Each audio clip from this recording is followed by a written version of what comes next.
ഇന്നു മുതൽ പുതിയൊരു തലമുറയെ വരവേൽക്കാനൊരുങ്ങാണ് ലോകം. ജനറേഷൻ ബീറ്റ എന്നറിയപ്പെടുന്ന ഈ പുത്തൻ തലമുറ 1981 മുതൽ 96 വരെയുള്ള മില്ലേനിയൽസ്, 96 മുതൽ 2010 വരെയുള്ള ജെൻസി എന്നിവയ്ക്ക് ശേഷം വന്ന 2010 മുതൽ 24 വരെയുള്ള ജെൻ ആൽഫയുടെ പിൻഗാമികളാണ്.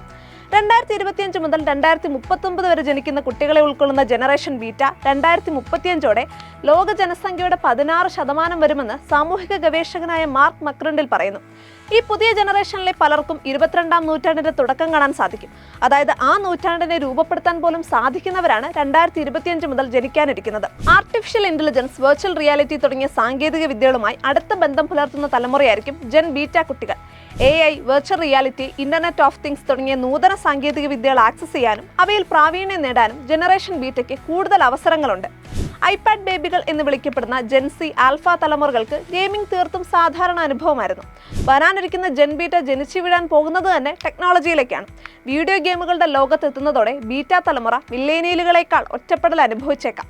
ഇനി ഫാഷന്റെ കാര്യത്തിലേക്ക് വന്നാൽ 60-70 കാലത്താണ് bell bottom, mini skirt, maxi dress എന്നിവ ട്രെൻഡ് ആവുന്നത്. 90കളിലെത്തുമ്പോൾ ജെൻ എക്സും മില്ലേനിയൽസും ചേർന്ന് മിനിമലിസ്റ്റിലേക്ക് മാറി.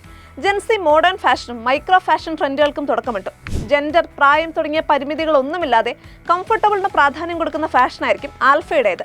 ജെൻ ബീറ്റയുടെ ഫാഷൻ എന്നാൽ സ്റ്റൈൽ മാത്രമാകില്ല, ഫങ്ഷണൽ ഘടകങ്ങൾ കൂടി ഉൾപ്പെടുന്നതാകും. ഒരേ വസ്ത്രത്തിന് തന്നെ ആവശ്യമനുസരിച്ച് ചൂട് പകരാനും തണുപ്പ് പകരാനും കഴിഞ്ഞേക്കാം. ഒരുപക്ഷെ താല്പര്യത്തിനനുസരിച്ച് നിറം മാറുന്നതാകാം. Natural, sustainable, recycle, plan based, second clothing തുടങ്ങിയ വാക്കുകൾ മാനദണ്ഡമാകും. ജനറേഷൻ ബീറ്റ ആരോഗ്യ സംരക്ഷണത്തിലും സാങ്കേതിക വിദ്യയിലും പുരോഗതി കൈവരിക്കുന്നതോടെ ഈ കാലയളവിൽ ജനിക്കുന്ന പല കുട്ടികൾക്കും കൂടുതൽ ആയുസ്സുണ്ടാകും.